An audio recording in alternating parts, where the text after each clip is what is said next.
Hello, everyone. Welcome to a very special Armbar Nerds episode. My name is Sid. And I'm Tim. That's right. And today we have a very kind of a surprise quarantine relief kind of episode. Well, I think every episode is kind of an escape from quarantine from us now. But today we're not doing a wrestling review at all.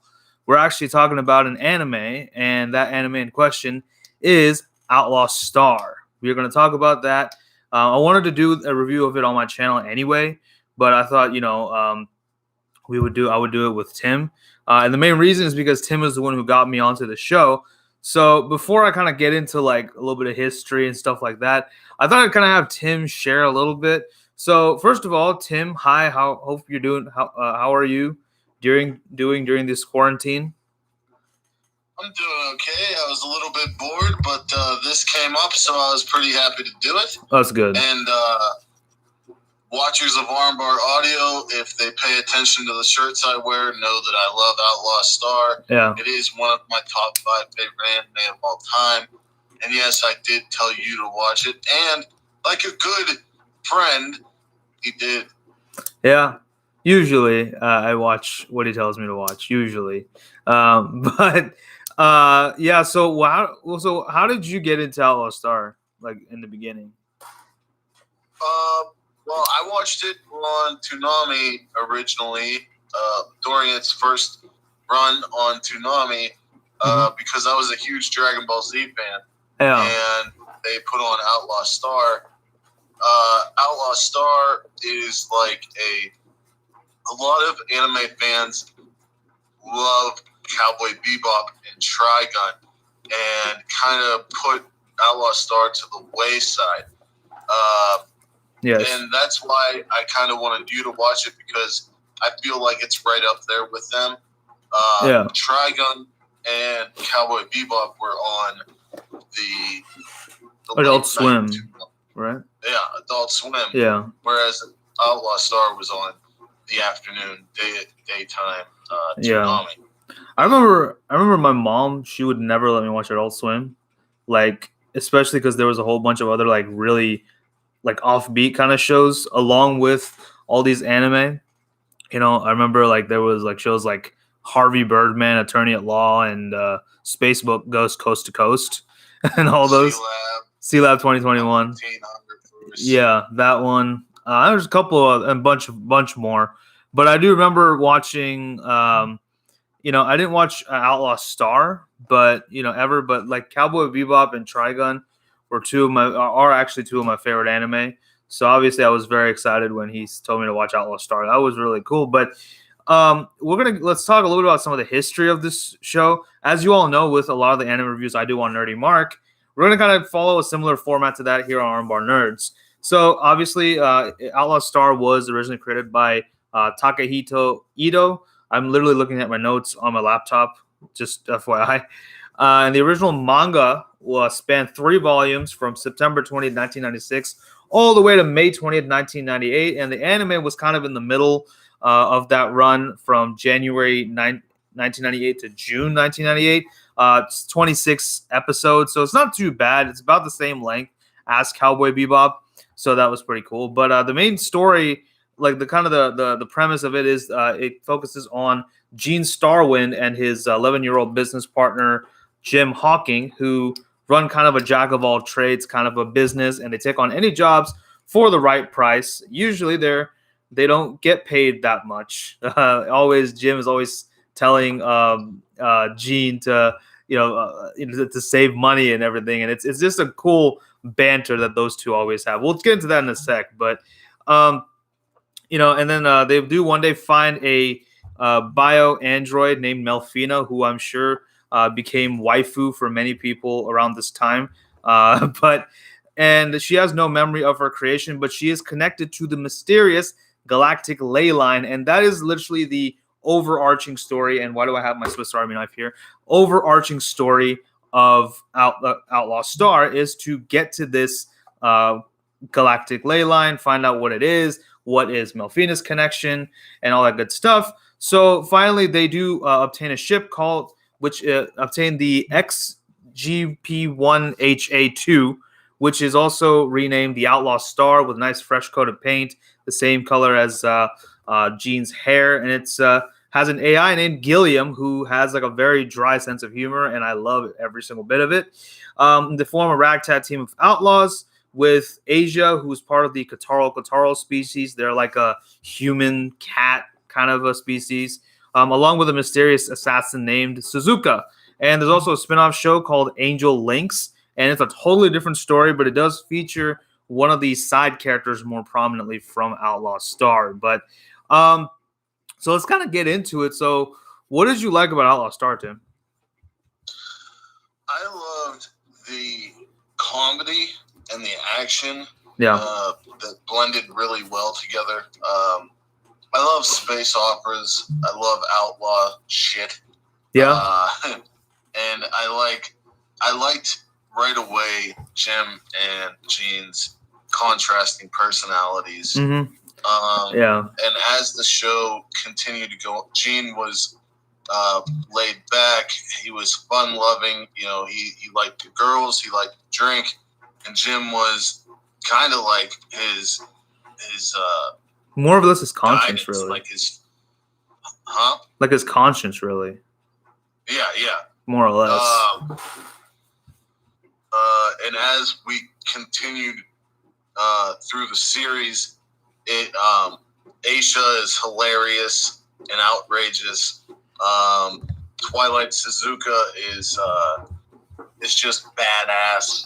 Malfina is, like you said, waifu. Probably, yeah, something like that. But yeah, it's cool because you have like these different factions of how would I say antagonists, like the McDougal brothers, and also the K Pirates, who we come into contact with early in the show because of Hot Ice Hilda. Yes. If it wasn't for Hot Ice Hilda, then we would have never gotten to Melfina, and Melfina was being pursued by the K Pirates as well. This galactic ley line is the, like connection. you said, the overarching story, but it's the main thing. Like everyone's worried about this galactic ley line. What is it? What are we gonna do when we get there? What exactly is going on?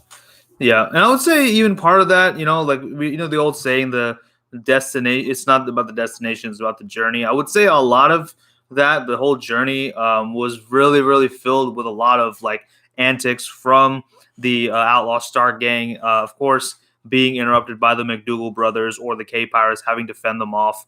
I do love one thing. I have a thing for weapons in anime. I just have a thing for weapons in general. That's just me. I live in Texas, okay? So forgive me.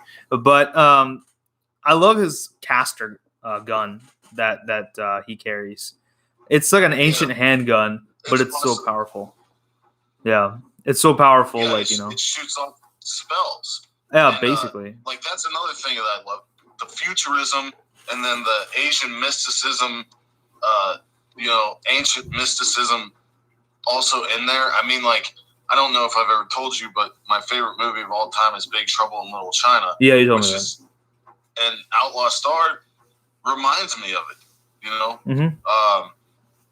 For those reasons and for other reasons as well. Similar characters with Gene and Jack. Yeah. But that was a good movie. Yeah, by the way, I have seen that movie too. It's really good. If you haven't watched Big Trouble in Little China, I would recommend it. And that's kind of how you became a fan of Kurt Russell, didn't you? Oh yeah, absolutely. Yeah, and I'm still surprised you haven't watched Escape from New York though. I own it. You should watch it. I've never watched it. You should watch it because I made a joke about when John Moxley had the eye patch. I called him like Snake Plissken or Mox Plissken, and you didn't know what the hell I was talking about. I was like, dude. I was like, come on, man. It's from Escape from New York. Anyway, so but all that aside, I think going into like kind of the comparisons to Cowboy Bebop, I can see Cowboy Bebop comparisons just because it's like, it's kind of it has a similar structure in the sense that it starts with like maybe two guys, and then it completely, maybe you got three or four other people who complete the set and become a crew of like a ship. And I see that and even in something like Space Dandy, if anyone's ever watched that anime, and Tim, I don't know if you've seen it or heard of it, but I've watched a few episodes. Okay, absolutely. It's I fun. Didn't get a chance to finish it. Me neither. I think I saw season 1 and then I just left it. But anyway, I mean, the only reason we're talking about all these animes is because they're very similar in the sense that they have this kind of like coming together of a team and putting like almost like but it's almost like a ragtag team. It's very similar to what you see in, like, if you want a more mainstream example, it's very similar to something like Guardians of the Galaxy, where you have someone like Star-Lord, Peter Quill, and it's kind of circumstance just kind of brings Gamora and Drax and Groot and Rocket and all these guys together, for one common goal. Misfits with special and unique Misfits, personalities and abilities. Yeah, and unfortunately, boomers will call them freaks, but hey, it is what it is. Like, I think, and it's just I always have a thing for that. Like when I see like people coming together, a ragtag group of misfits just coming together for a common cause. I mean, that's just kind of cool to me. But yeah, like, and you were mentioning the chemistry between Gene and Jim. I gotta say that is actually really cool. I love their chemistry. They have like this, like they have a love-hate relationship. Like, Gene, he wants, like you said, he wants to party and hang out with the girls. But here's the thing: when it's time for business, he's strictly business. So, there ain't anybody better in the galaxy. Nope. Who can bounty hunt and whatnot. Yeah. So what about like some like episodes that you liked? What were some of like your favorite, the ones that stand out to you?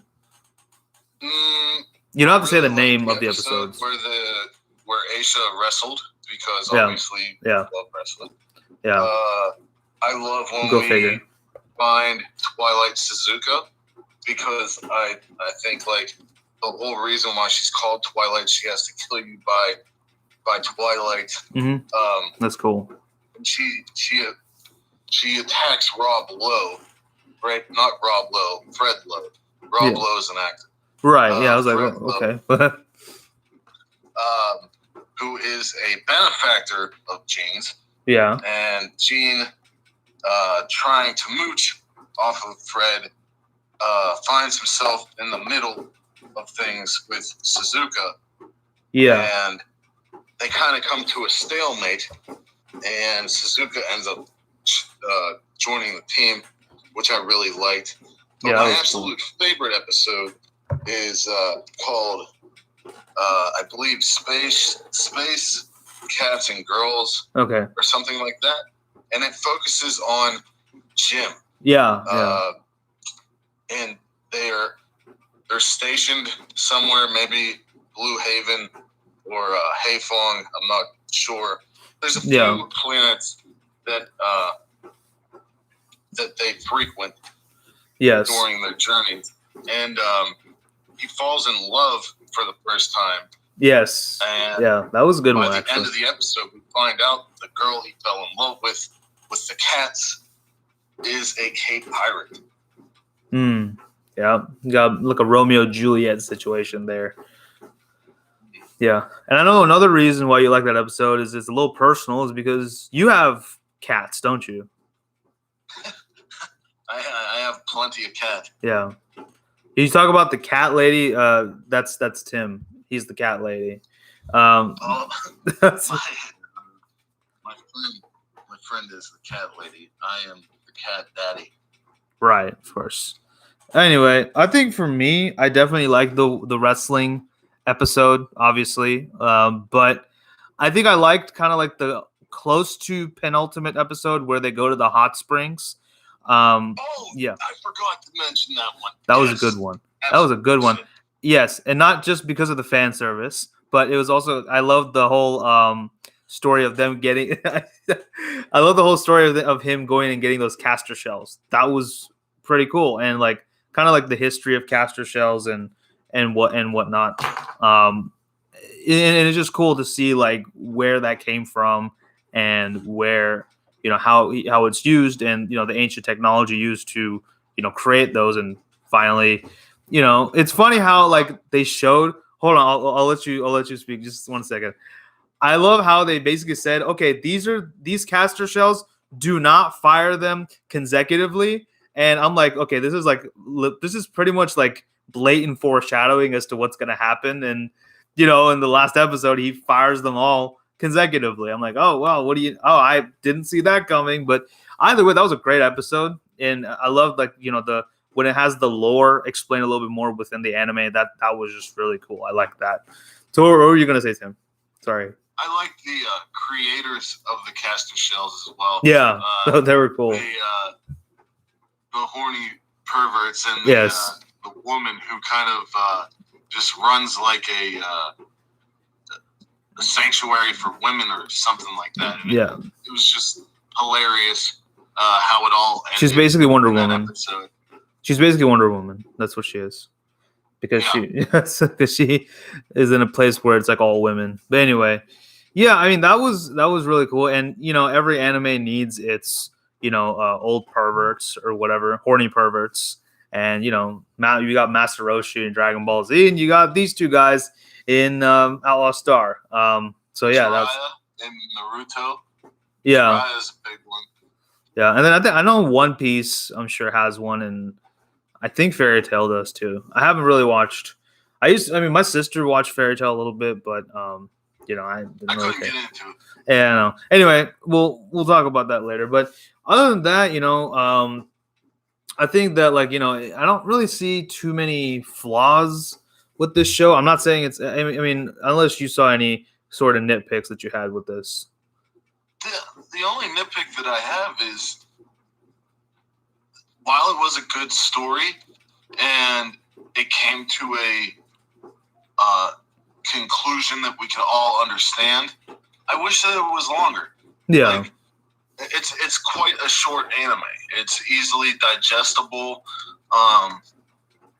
but in a lot of them, a lot of the episodes are definitely one-offs, but also has the underlying theme of the Galactic Layla, which is really smart and well done.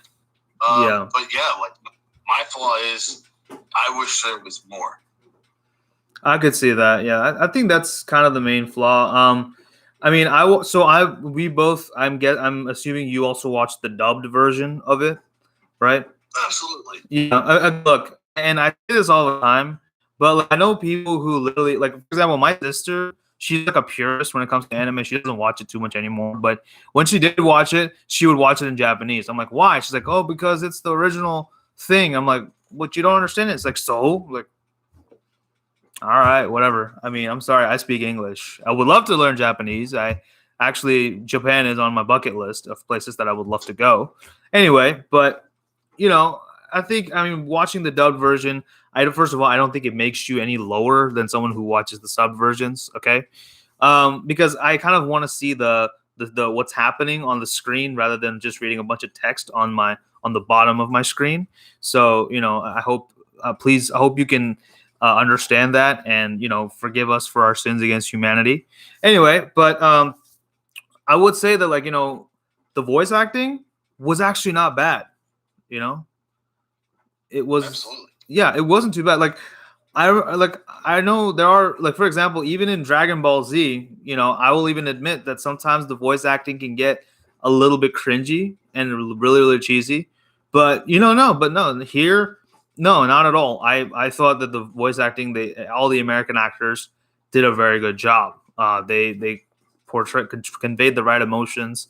They had the right. They knew what to say in every scene. They conveyed the right emotions, despite the fact that you can't see them. They're translated through the characters, which very much What's up? I have 2 points. Yes. One, you started talking about Dragon Ball Z. Have you ever heard it subbed? Have you ever heard the Japanese version? Yes, I have. Goku sounds like a little girl. That's because it's an 80-year-old woman voicing Goku. It's terrible. Anyway, also, I love with dubbed anime when I recognize a voice actor. Like the narrator of Outlaw Star, I believe, was also Jet Black. Really? Yeah. Wow. Isn't it the same voice? I think so. You're right. I mean, it's been a while since I've seen Cowboy Bebop, but yes, I can see that.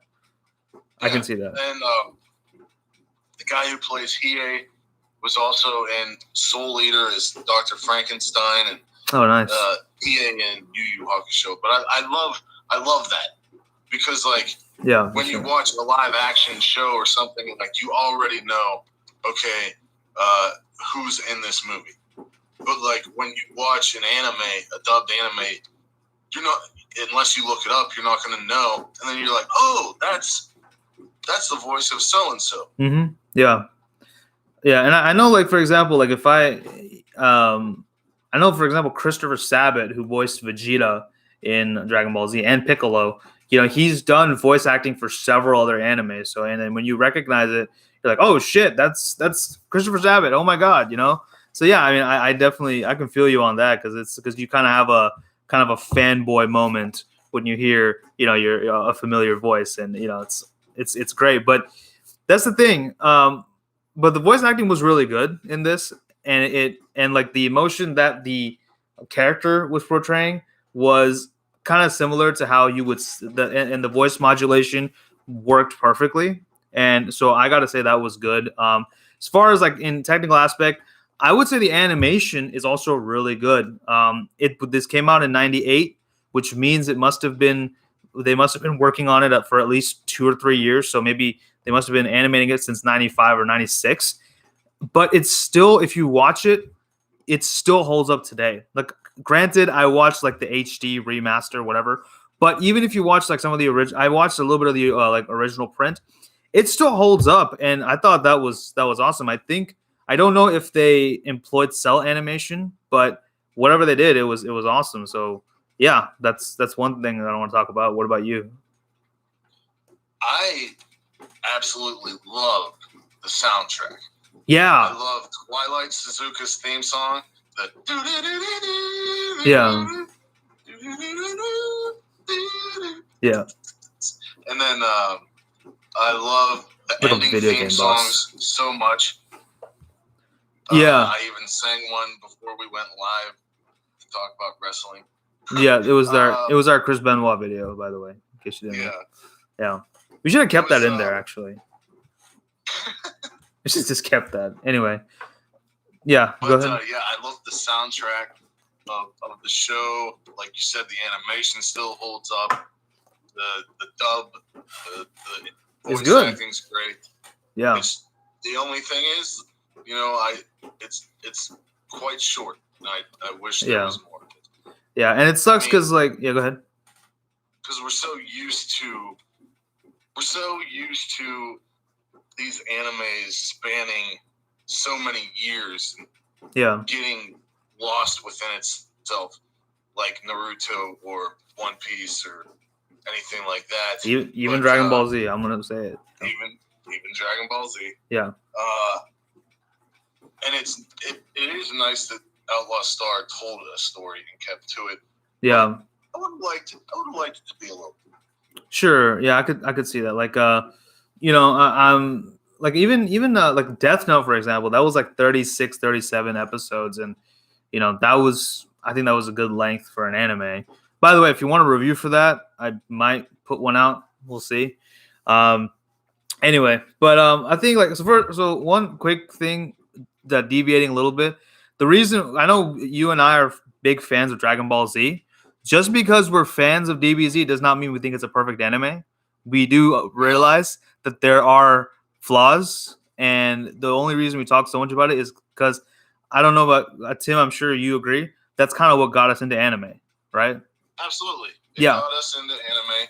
It holds that special place in our hearts as our Okay. first anime love.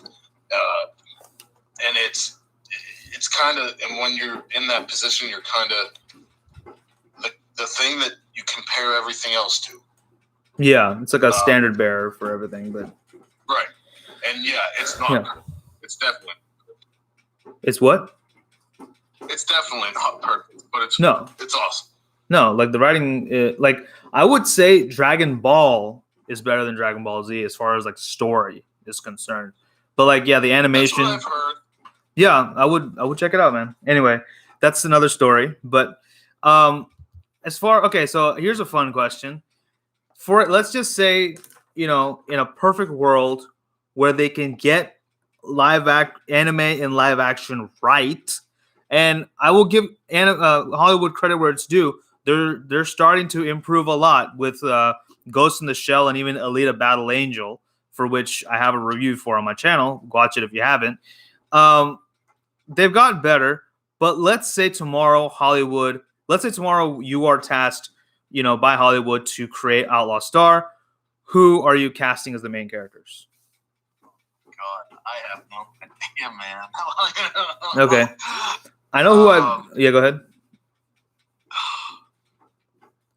I would. Yeah, man. Okay, fine. I would say because he does Star-Lord so well and the character's so close to Star-Lord, Chris Pratt would be a shoo-in, but yeah, he doesn't look like the character, so I wouldn't cast him. If Katy Perry grew her hair out like she used to, she would look just like Melfina. But I don't know, man. It's hard.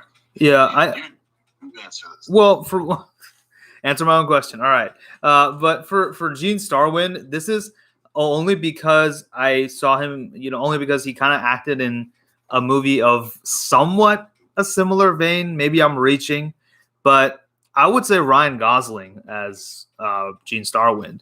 He just has to dye his hair red. Huh?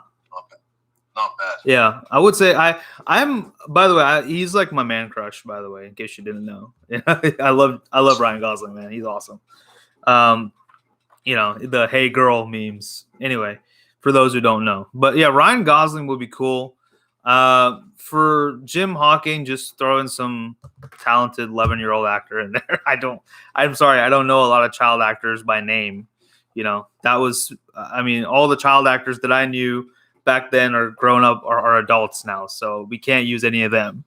But I wouldn't mind seeing Anna Faris play Aisha Clan. Yes, I would love that.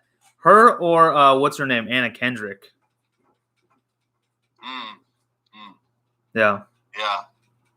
That would be cool. As far as Suzuka, you probably Lucy Liu for Suzuka. Yeah. That's a good one. Yeah, absolutely. Now, if you want to go like completely like accurate, and you want to cast like all Asian actors, maybe Tony Jaa as Gene Starwind or Sung Kang, the guy in Fast and Furious, who dies. If you want to be like, huh? Tony Jaa is badass. He is. I love Tony Jaa. Anyway, yeah, he was in one of the Fast and Furious movies, but the thing is, I was so disappointed when he was just like a minion. Like a minion kind of character. He was just like one of the soldiers. I was like, what the hell, man? He's Tony Jaa. Have you not watched Ong Bak? I owned it. Someone stole it. Oh, assholes. Anyway, but yeah, that was, yeah, I would say Tony Jaa maybe. I don't know if he speaks English well. That's the only issue, but whatever. But yeah, like, what about like some of your favorite side characters? Who did you like?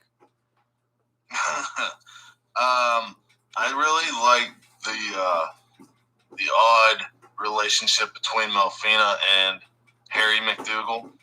Yeah, I wouldn't say he's one of my favorite side characters. Fred Lowe is definitely a side character to behold. It's just hilarious. Yeah. the way that he interacts with Gene and the way Gene counter reacts. There's not too many side characters in this show. Yeah, that's why I asked. It's like from the ones that we have to pick, you know. Yeah, I agree, and I guess Fred for me, just because he's kind of reminds me of in Beverly Hills Cop, like the guy who the kind of more flamboyant guy who does paintings in one of the in Beverly Hills Cop, and then like he switches over to like weapons and stuff. I mean, I don't know if you've seen that movie, Tim, but like there's a character in there who's like a lot more flamboyant, but he's always like surrounded by like gorgeous girls. So I mean, and he's like definitely like he's not gay, but like I mean, I'm sure he wouldn't mind. You know what I'm saying? Like, yeah, but Fred is definitely. Yeah. Well, but no, he gets married to to that one muscle chick that Asia wrestles, I think. Yeah. He gets married to her. I think that's just for show.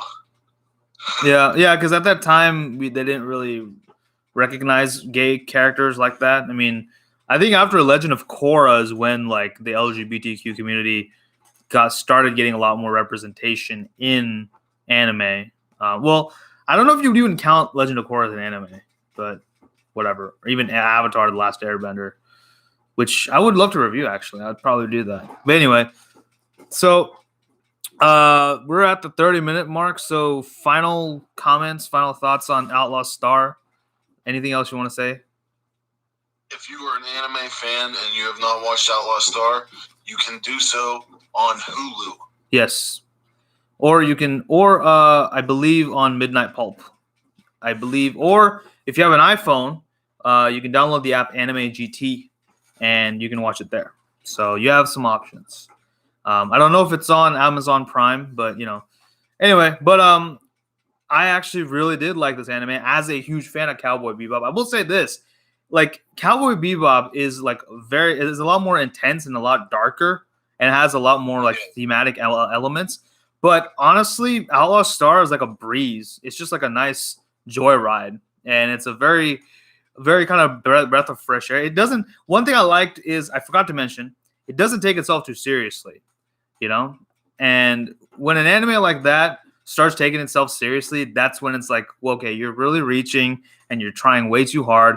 Just be like, it's supposed to be a fun, cheesy, action-packed action adventure anime. Just own it. You know, it's fine, right? And it was great, and I loved it. That's why I'm glad that they kept the tone very light, because that's what this anime absolutely needed. So, but overall, I enjoyed Outlaw Star a lot. I have to thank Tim for recommending it to me. He's also recommended another anime to me, which I'm currently watching now, and is really good. And you will probably review. I'll definitely call you back to review that once I'm finished with it. But anyway, which one is that? GTO. Oh yeah. You gotta get John to watch that though. Well, he's watching My Hero Academia, so yeah, he's doing that thing. Yeah, and he's also obsessed with Steven Universe. That's obsessed to the point where I almost stopped liking it. Yeah, I am. But you bought like a bunch of T-shirts, didn't you? I bought one T-shirt. Yeah. Like I said, almost stopped liking it. His obsession almost made me stop liking it. But anyway, the show is stronger than that. Yeah, I have to get back on to watch it. I only watched a few episodes, but I'll have to watch it. We may review it, we may not. I don't know. If these two try to kill me if I say no, then we'll review it. So anyway, but with that being said, final rating for Outlaw Star. How do we want to rate this? We don't even have a rating system for Armbar Nerds. I'll do it the nerdy Mark way. Okay. 2 thumbs up. Yeah, I'll say 2 thumbs up because it was really good and tone was great and I barely had any problems with it, so it was great. But yeah, once again, thank you all for watching. Hopefully this 36 minutes of watching 2 of us banter about Outlaw Star gave you some relief from these uncertain times. But as always, stay safe, stay home, wash your hands, stay clean.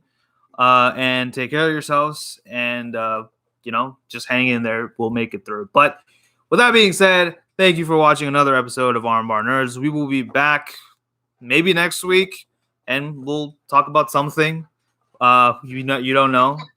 I don't know. We'll talk about something. Hell, we may even just do an episode where we just shoot the breeze. That could be an episode. I don't know. Breeze shoot. The breeze shoot. Yeah, that's a shoot. Anyway, with that, Tim, see you. Thank you for joining me. Well, with that, thank you all for joining us on this. Let us know in the comments below if you watched Outlaw Star. What did you think about it? Let us know all that stuff in the comments below. And as always, do not forget to follow Armbar Audio and Nerdy Mark on our respective socials. With that, thank you. Have a great day. Stay safe out there. Take care. And bye-bye.